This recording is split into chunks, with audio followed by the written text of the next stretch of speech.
This is episode 221 of Come On You Reds. Thanks for joining us again this week. Gareth Wheeler alongside Terry Dunfield as we walk you through a couple of 3-2 losses. Toronto FC again dropping 2 games by just a goal in each one. We'll look ahead to FC Cincinnati as well. And perhaps, Terry, we just need to come together. This will be a little bit of a therapy session here as we talk out what are turning into some very frustrating times for the players, the coaching staff, the supporters, everyone involved at Toronto FC. How you doing, mate? Doing okay?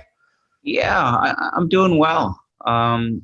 It's obviously disappointing when results aren't going your way, and it's tough for sure. But having said that, I think the team is actually starting to find its identity and maybe deserves a little bit more than what we've gotten over the past couple of games. Interesting. I want to hear more on that. Of course, we're coming off of 2 consecutive losses. I mentioned it was 3-2 to Orlando City. You fell in front of, I guess, no crowd at home again, which is frustrating to see. Against a very talented Orlando City side, a game where self-inflicted wounds costed Toronto FC. And then Wednesday night, quick turnaround against Nashville. You finished the game with Pozuelo and Osorio off the field. Looked like Toronto FC had done enough with Patrick Mullen scoring in the 81st minute, but you concede 2 minutes later, a goal in stoppage time after that. And it's the same story for Toronto FC.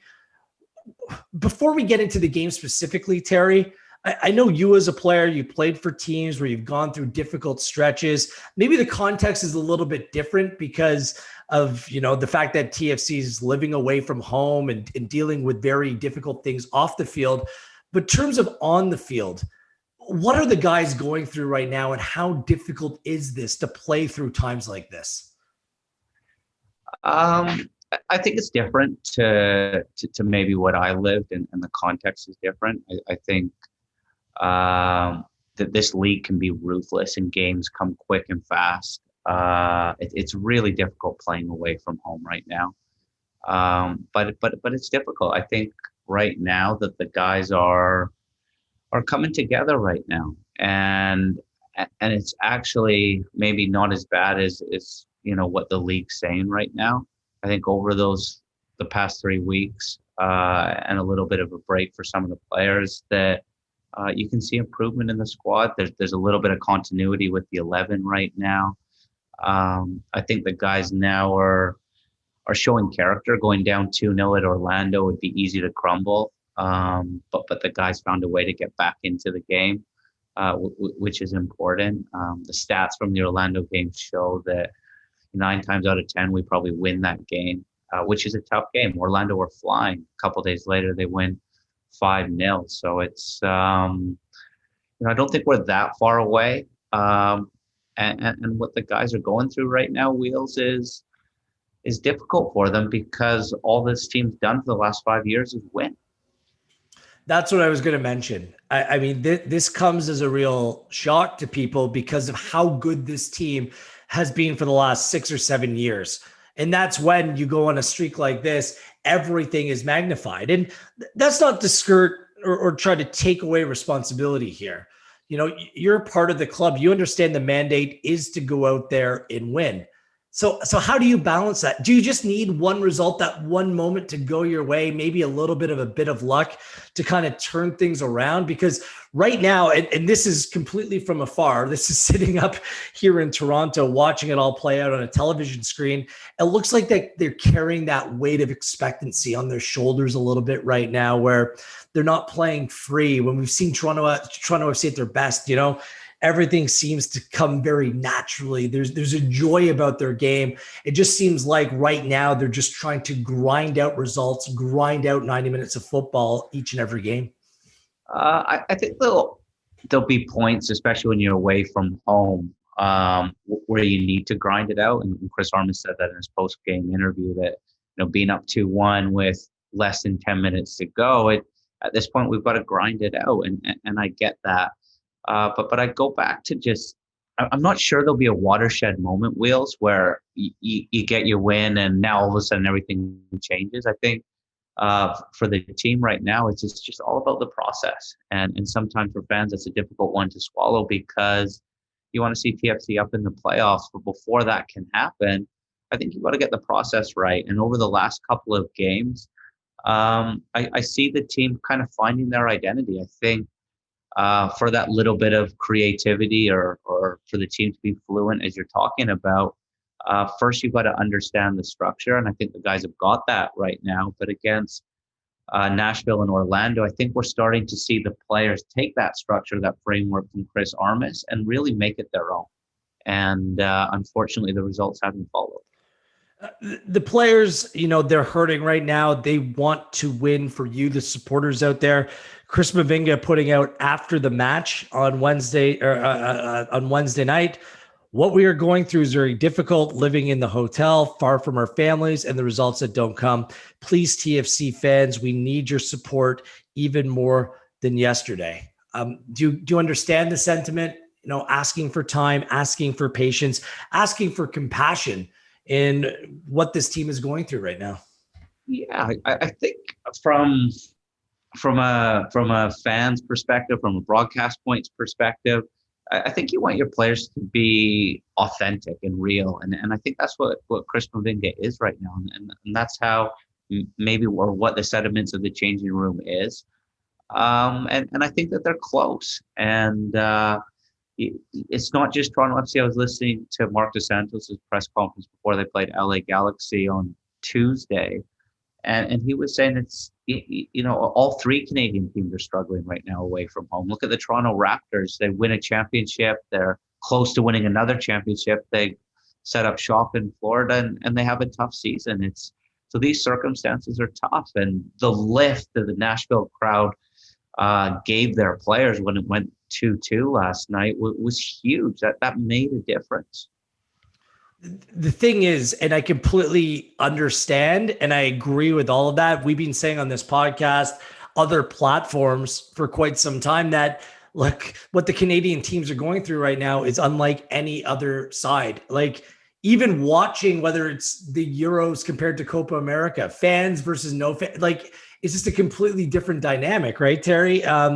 And the fact that Canadian teams can't live and stay in their own homes right now, it's just exceptionally difficult. And this is the second year running, by the way. At the same time, I understand why it's difficult for the fan and the people watching at home as well, because you care about your team. You want to go and see them perform and win and try to play to the best of their ability each and every week, right? So there's a little bit of a separation there between, yeah, I understand that, that you're going through something difficult, and what I'm watching right now in the results, they're not following. So then I'm frustrated by that as well. Do you get it? It's difficult to kind of bridge that gap. For sure. And we're all for one. And I know our fans, myself included, that we want to be at BMO Field, giving our guys that little bit of lift maybe that they need right now. I've had an incredible number of fans reach out to me, by the way, and say, look, I understand the results, aren't what we want. Wasn't a fan of that performance, but I cannot wait to be back at BMO Field making noise and getting behind this team. I love getting those messages. Honestly, I've probably got a half a dozen or 8 or 9 last night, just on Twitter, on Instagram, just people hitting me up, because I think that everyone needs a lift right now. And I think that Mavinga's message is salient. Like, it's one thing to just, scream bloody murder and get all angry about everything. But I think understanding right now and getting behind this group, understanding they're going through something incredibly difficult, is probably the best way forward. I would never tell any fan how to act, how to respond, how to feel, Terry. That's not our jobs. But I think when a player like Chris Mavinga comes out and asks for that kind of understanding, I think that kind of speaks volumes as to kind of the mentality and the mood amongst the team right now. Let's get into what actually played out on the field. And we could start with last Saturday. We don't have to go into great detail, but you can see that goal in the first minute after 3 weeks off. That is an absolute backbreaker, Terry. You can concede a second, 7 minutes later, you're down 2-0. like you said, there's some good stuff that's played. Then another self-inflicted wound on the last goal. This is a recurring theme, and this is where my frustration comes from, is these goals that TFC are conceding are very un-TFC. They're just goals that that you're essentially giving away at the most inopportune times. First minute, we saw a stoppage time against Nashville. I think that that's probably the most frustrating part out of those games. It's not the overall gameplay, and I know you love to look at things from up here rather than down here, but it's those individual moments where there's a lapse or a lack of urgency or a lack of awareness that has buried Toronto FC in these last two games.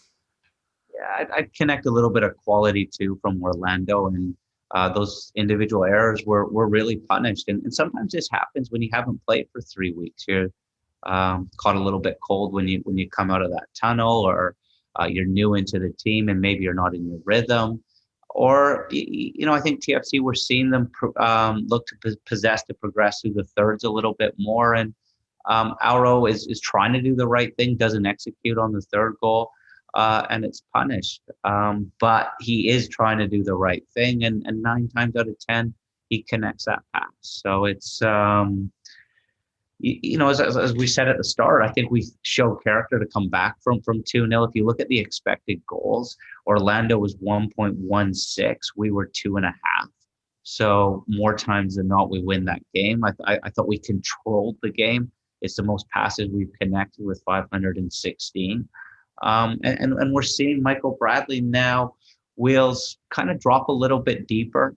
And another nice stat that kind of I picked out coming out of that Orlando game is 14 times we entered the final third where he set up that attack. That's almost a double from what we've seen previously in the season. So what we're seeing previously in the season is Michael higher up the field, not starting attacks, which we're used to.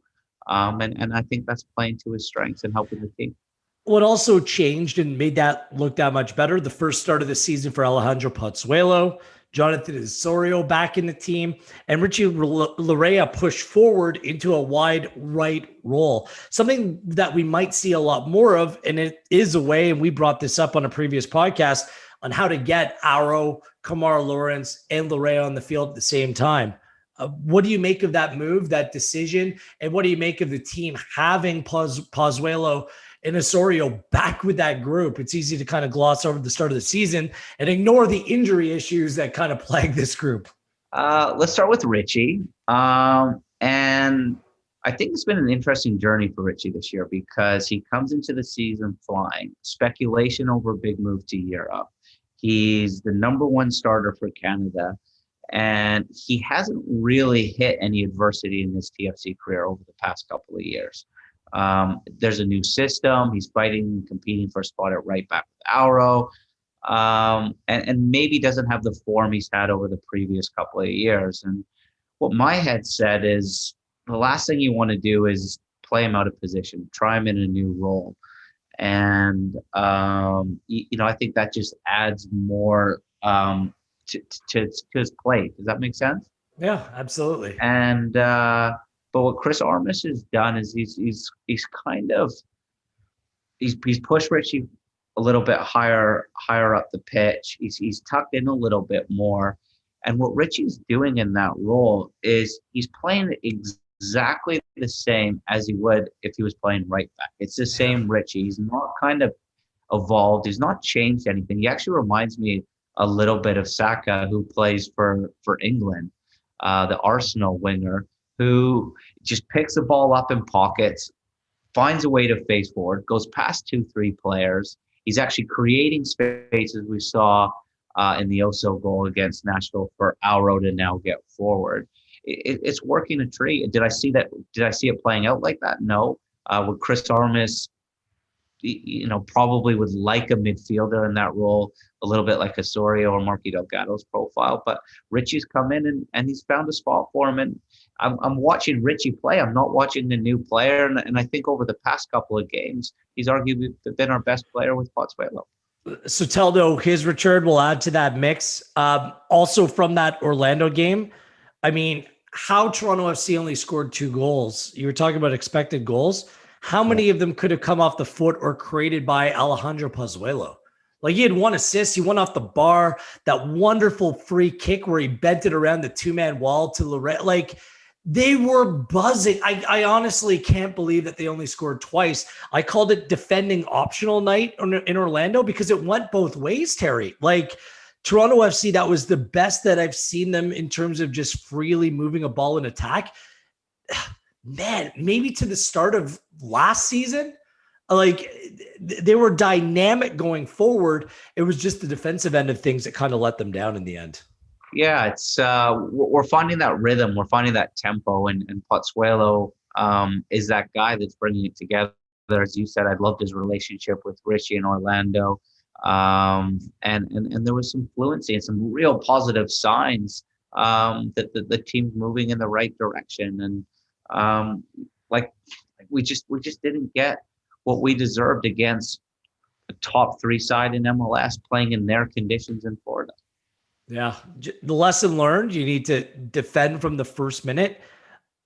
Terry, do you make any adjustments to prevent some of these goals for going in, or are these just, is it human error? Multiple times now we've seen in these last 2 games, just the defenders not showing urgency, winning their header inside the area. And when there's a knockdown, the ball goes down or it switches, it just adds that layer of unpredictability. And that's what's kind of buried Toronto FC. I mean, Q has a difficult game coming into the team against Orlando, then plays lights out against Nashville. He was incredible. I loved his character and his determination in that game as well. Like, so will this require maybe a little bit more protection for the back 4 in terms of the way you play the midfield? Or do you just need to trust that the players are going to be able to execute their defensive assignments and maybe get rid of some of these self-inflicted wounds in terms of goals conceded? Jeez, that's a big question. I think the individual errors will sort themselves out. And it was great to see Q come back and absolutely stand on his head. And in my day, if you made a mistake, you were out of the team for a month. Yeah. I love how Armas kept him in, Terry. Honestly, it's, a team that needs a win. I like how he's empowering and has empowered both Alex Bono as well as Quinn Westberg now. For sure. And, I don't even think we need to discuss it. I think Q made 3 or 4 huge saves. I think Bono's on the sideline. I know he'll be wanting to play, but I think he'll be okay with it because his body of work, if you really look at the detail of it, was great at the start of the season. And now Chris Armas has a real headache in that goalkeeping spot, and that's what he wants. Going back to the goals, I thought one of our strengths, and we're kind of jumping all over the place here against Nashville, was how organized the team was. And we were really, and I'm going somewhere with this, we were really difficult to break down. And as Caldwell said in the broadcast, TFC almost sat in their own half. Our line of engagement defensively was maybe 45 yards out. But as soon as Nashville came into our half, there was pressure on the ball. Guys were stepping, really impeded forward progress extremely well. And Nashville at times just ran out of ideas. They couldn't get through us. They couldn't really get around us. Our fullbacks were doing a good job. So I'd say like our set defense was excellent. The couple of areas, minus maybe the individual errors, if you look at our goals, that are maybe tougher right now, is a little bit. If Orlando Nashville finds space wide of our block and a little bit of time, it seems like they're targeting our fullbacks with a cross into the box.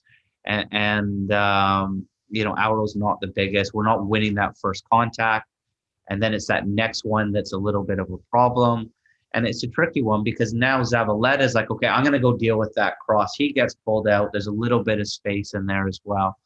So I think that's maybe something that we need to focus on a little bit. Chris Armas touched on it in his post-game interview yesterday, saying we need maybe a little bit more width when the kitchen sink's coming to stop those crosses. And then the other one is a tricky one because it kind of clashes with our identity, and it's that moment in transition. And the third goal, look, we're 5v2, but our identity and what I think Chris Armas wants is our midfielders to be aggressive, our center backs to be aggressive and step. And a couple of times we've been caught in between, And our back line's now a little bit isolated. But again, I think you've got to give credit to the opposition. Some of the transition goals have been good goals. Yeah. It's just that now there's 18 goals conceded through 9 games. That's the most goals conceded in Major League Soccer. And, that needs to be fixed, whether it's in structure, whether it's human error. That's just a statistic that's going to keep Toronto FC down near the bottom. And I'm with you. The attack isn't the problem. Like 12 goals, like it's a decent return, all things considered, that you haven't had your best attacking talent available to you. So going forward and getting those goals, Terry, it's fine. It's just on the defensive side that it needs to be fixed. And the only thing in terms of gameplay that I can see that's massively different, other than the mistakes from this Toronto FC team, is Michael Bradley has much more license to push forward and not protect that back, the back four, because he used to sit at times when he had to, right on top of them, almost like a third center back at times, providing that shield. And he is so good at that. We saw it a little bit against Orlando when you kind of just needed to settle the game down. He did sit back. And perhaps that's where we're going to see a little bit more from Michael Bradley, maybe a little bit of a hybrid where he judges when he pushes forward just a little bit more, just so he can provide that little bit of an extra layer of protection to the back four. Yeah. I think we're seeing that cohesiveness in possession now, and it's coming. And considering we haven't had a ton of consistency in the lineup, or I'd say our attack is solid and it's growing and it's in a good place, all things considered. And I'd say defensively that it's just kind of all getting on the same page. And there's an upside too to counter pressing and stopping that attack early. And now all of a sudden we're on the counter attack versus collectively maybe dropping and protecting our goal with a little bit more density. And that's what we're used to seeing over the last 4 or 5 years. So I think once our guys get on the same page, we'll be fine. Let's talk Nashville for a few moments. I know you brought up the 3-2 goal. That's the one goal that I really didn't like. I'll get into that a little bit later on. But one of the best team Toronto FC goals that you will ever see was scored in the first half. By the way, Jonathan Osorio scores his third goal in just 4 MLS games. He has 4 and 6 overall. This is shades of 2018 when he scored 10 in a season. Like, he's that productive playing higher up the field for a player that just had 1 goal last season because he was forced to play deeper in that Michael Bradley role with him out of the team. But that TFC goal to open the scoring, the ball's played to Marky Delgado in the middle of the park. Congratulations, Marky. His 200th game for Toronto FC. He's 26, Terry. How is Mark Delgado still 26? It's ridiculous. The guy's been playing forever. 200 games. Great switch of play. Larea heads up, lets it go through his legs. A beautiful dummy. Auro gets there before former TFC player Danny Lovitz. Heads up, had 3 or 4 targets to choose from. Willing runners inside the area. The running off the ball was exceptional. And it's Jonathan Osorio to tap it in the far post. That's one of the best Toronto FC team goals that we've seen in a long time. I mean, it was flawless in execution, wasn't it? Listening to you commentate it now or break it down, you should have been on the call. That was awesome. I can't push Vic Router out of the way. No offense to a little give, a little go, but no, it was. I agree with you. It was a fantastic goal. And to be honest, I'm watching the game and I'm actually feeling sorry for myself because 5 minutes before that, Pozuelo plays that delicious ball through for Osorio. Yep. And with his technique, I mean, he should score really to make it 1-0. And I'm like, oh man, was that our opportunity to go in front? And then, as you said, Richie Larea drags Lovitz inside. And the overlap from Auro, where did he get that pace from, by the way? He's like Danny Alves beating Lovitz to it. And then, to be honest, the picture wasn't clear. I didn't really see Osorio at the back post, what that final execution was going to be from Auro. And his passing is excellent, picks out Osorio. And again, like the play before, he's so smart. He steals yards in his head, Osorio, and he's ahead of the defender. And it's still a tricky finish. There was some pepper seed on that pass to kind of feel that into the goal. But excellent team goal. Nice play across the field. And I thought it was a deserved 1-0 lead. Q made a couple of good stops. Godoy had a miss, but now we're almost in. I think it was the third time we've actually led in games this year, which is a weight off your shoulders, and that gives you a little bit of freedom. And now we're ready to rock. But that weight was added back on at halftime. Alejandro Pozuelo comes out of the game. Chris Armas said post-match that he was experiencing a little bit of a hamstring tightness, just wanted to come off. It sounds precautionary. We'll get confirmation on that later this week. Same thing with Osorio in the 57th minute. Then it seemed like everything changed, Terry, from a place where you have that attacking threat, you're keeping the team honest, to the team falling back in a low block and trying to hold on. There were so many just times where TFC players were just clearing the ball to get it out rather than to maintain possession and build forward. How much do you blame it on the fact that those two players were forced out of the game versus what Nashville were doing to complicate things for TFC? I'd say that you've got to look at the scoreline too. You're 1-0 away from home. I think naturally you'll sag a little bit and try to protect that lead and look to hit on the counter. But yeah, I wouldn't say it was wave after wave of attack coming against us, where we're having we need to put our helmets on to defend. But we weren't having sustained possessions. And I think when Pozuelo goes off, of course you're going to miss him. But the mindset at that point was probably, look, let's see if we can hit them on the counter. Let's weather the storm. Mavinga had a great challenge just after halftime. And I'd say we missed Pozuelo for sure. No kidding. The Nashville scored on a set piece in the 62nd. Again, I'm going to be a broken record here. Urgency in the area. You need to win that in the air. The ball landed right on Mayer's foot and tapped it in. There's no way that can land in that area, in that position at that time. But look, TFC held on. They weathered the storm, and it looked like they got their goal, the match-winning goal through Patrick Mullins. His first touch of the game, whether it came off Mullins, whether it came off Okello, a really good near-post run. That's what Patrick Mullins does, executing on the Michael Bradley corner kick. 2-1 all of a sudden. You're like, come on, boys, see this one out. And then it's just such a backbreaker. You know what it's like when you get your goal, you put so much work into it and concede 2 minutes later. It's like the air completely being taken out of the balloon, isn't it? It was I don't know if I can say this. It was a kick in the nuts. Yeah. You could have said junk. You could have said junk.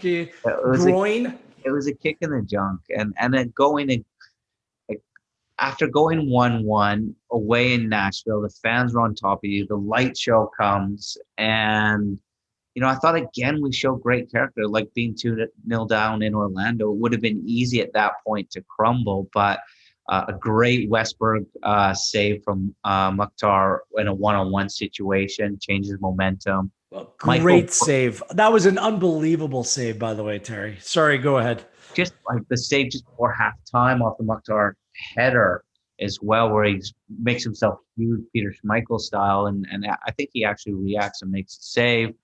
Couple of big stops, but I'd also add to that. Do you remember when Michael Bradley got booked? And it probably wasn't a booking, but that was a little bit of what the Montreal Canadiens are right now. It's like, okay, you know what, we're here, we're in your face, and we're not going to get rolled over. And when I see my captain doing that, okay, come on, let's get after it. And it was nice for us to get a set piece. I actually thought it was Okello's goal. I thought it just nicked off the top of his head. But a huge goal to put us up 2-1. I'm jumping all over the place this morning. Going back to their goal, I actually thought it was a nice set piece because we actually mark zonally, and Mayer actually kind of creeps around the back of everybody, and it's actually really hard to pick up because if you're facing the ball, you don't actually see him sneaking his sneak attack around the back, and it's not a bad finish.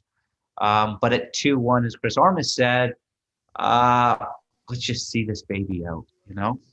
Yeah. Then another knockdown on the far post. 2 minutes later, Delgado whiffs. But again, maybe as a player, you can explain why it's so important to win that ball in the air at the far post, right? Because once it's knocked down, there's chaos inside the area. Anything can happen. It's such an advantage for me, for the attacking player. That's why you'll hear every coach say, win that first ball. Yeah, like the detail of it was a tricky one. It's first of all, it's tough because you've got Godoy who's left-footed, who checks back on his left foot, it's tough to stop that cross because your momentum's actually going kind of towards your own goal. And then Sapong, who's a beast in the air, pulls off to the back post and now puts Zavaleta at a decision. Auro's never going to win a header against Sapong. Do you give Sapong the free header or let Auro challenge and you worry about the next one? Do you try to get there late? I'm not sure. And it opens up a bit of a gap and it's a scramble. And really your head's in the ascendancy because you're just up 2-1 and you're not really thinking about defending at this moment. It's just a lot of little things that kind of go against us. You got to get the matchup right inside the area, or you need to close down space and make sure that cross doesn't come in. The only saving grace for Canadian soccer fans is Alistair Johnston was providing the service at right back. What a player. Honest.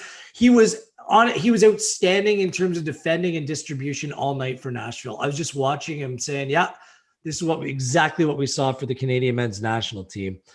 He was all over that. It was just the last goal. Like, honestly, 2-2, I'm like, okay, difficult spot against another good team.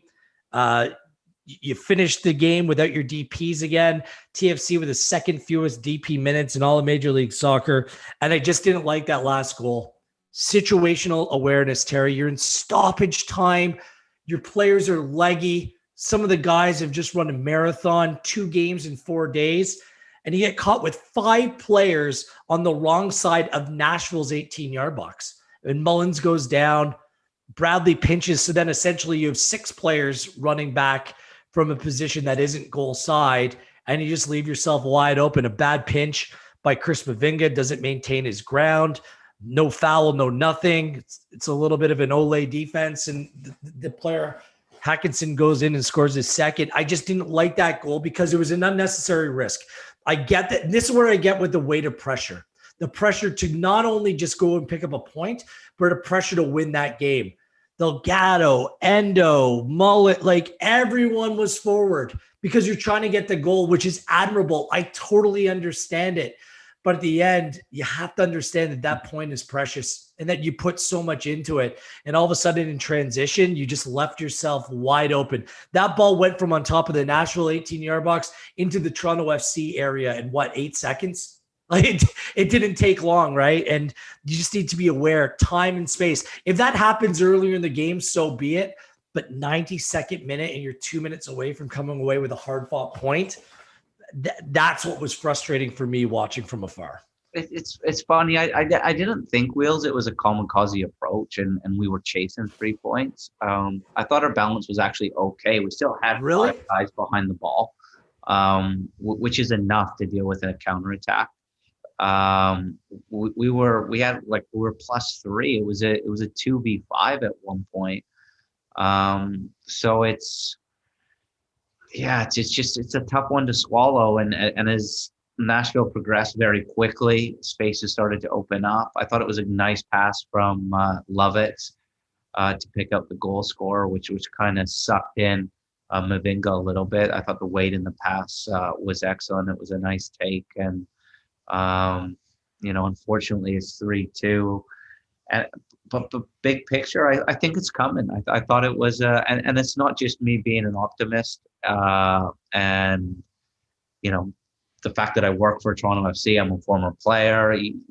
We're both invested in TFC, but this is kind of Terry speaking objectively and a little bit subjectively what I'm seeing, that we're moving in the right direction. And these last 2 performances deserve more than a point. And, I think you have to, keep trusting in the process, take your little wins, continue to keep growing, and not feel sorry for yourself coming into Cincinnati. Maybe we need a little bit of freshness, and hopefully Osorio and Pottswale's hamstrings are okay. That's the game Saturday night. Toronto FC Cincinnati, 7 p.m. Eastern time from Orlando. Cincinnati right in front of Toronto FC in the MLS table. A team historically TFC has been managed to handle. What's going to be key here Saturday night? What are you looking out for? Um,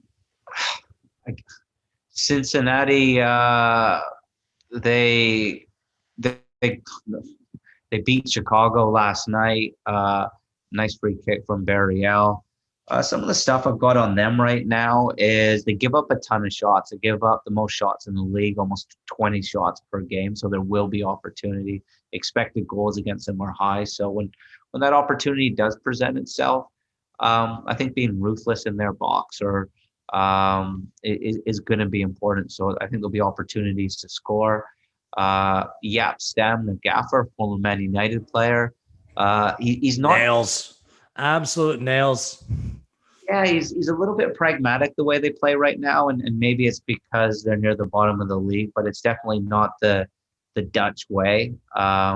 They're the highest in the league for directness and their goalkeeper playing long and trying to play from there.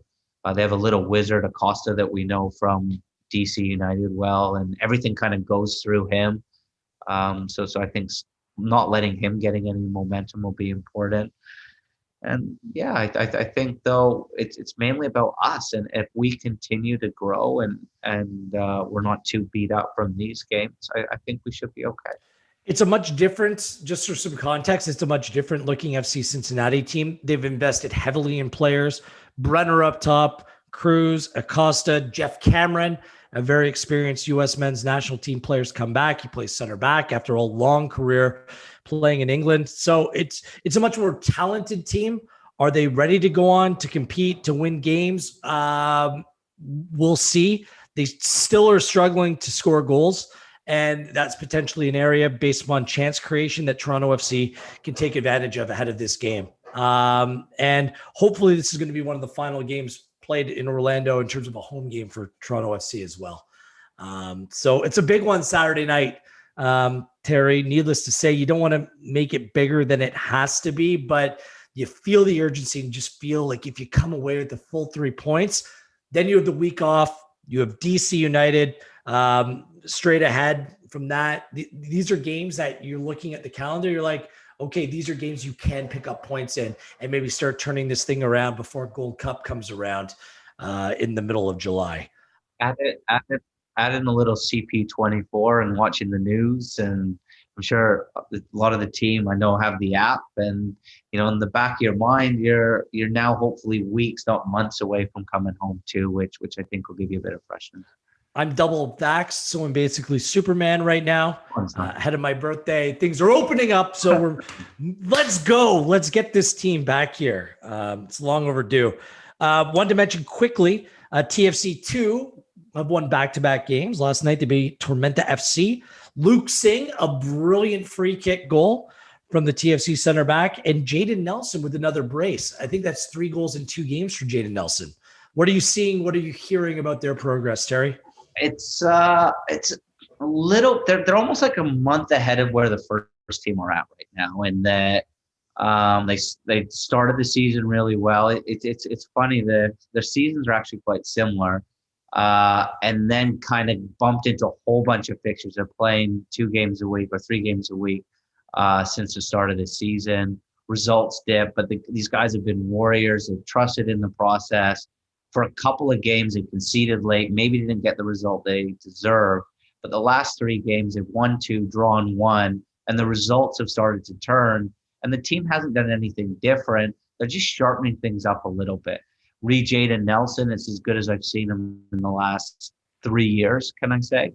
I think coming to TFC2 and having a little bit more presence, a little bit more ownership, and we need you to really give this team a lift has helped him, and that responsibility has taken this game to another level. The Jaden Nelson that we signed, we're seeing play for TFC2 right now. Jaquil's been excellent. Luke Singh's a stud. He's probably better than that level. But the positives I take out of TFC2 right now is I think that these principles will follow suit with the first team. Fingers crossed, these players getting some important minutes, and who knows, you might be seeing them some back featuring in the first team in the not so distant future. Before we go, busy time for football. We're done with the group stage at Euro 2020. The round of 16 gets underway this weekend. It works perfectly. Oh my God. Like, there's way too much football to watch. Like, this weekend, there's going to be Euro, Copa America, the start of the Canadian Premier League season, and then the main courses at night with TFC and FC Cincinnati. It's like, just book off the day from your family, your loved ones. Just say you're quarantining and go on and watch football all day on Saturday. Who do you like, Terry, in the round of 16? Who's impressed you? Who is your Dunfield's lock moving forward at Euro 2020? I still think it's France. Germany, England's an interesting one. Hungary almost got there yesterday, but France is my team. I love watching England play. You're just such a Paul Pogba fan. That's why you're on the France bandwagon. I know it. I like Saka for England. He's so much fun to watch. So is Grealish. I think Mount coming into the side has forced Southgate to just loosen those reins a little bit, which he doesn't want to do. He hasn't. He is so conservative. You know how this ends. England, Germany, Wembley, losing penalties. Like, that's the play. That's the bet. This is what happens. It's life. I don't know. I think we lived there for a bit. I think England comes into the Germany game with a little bit of form. And I don't know. I think Germany are struggling right now. I think England will be okay. All right. No love for the Welsh?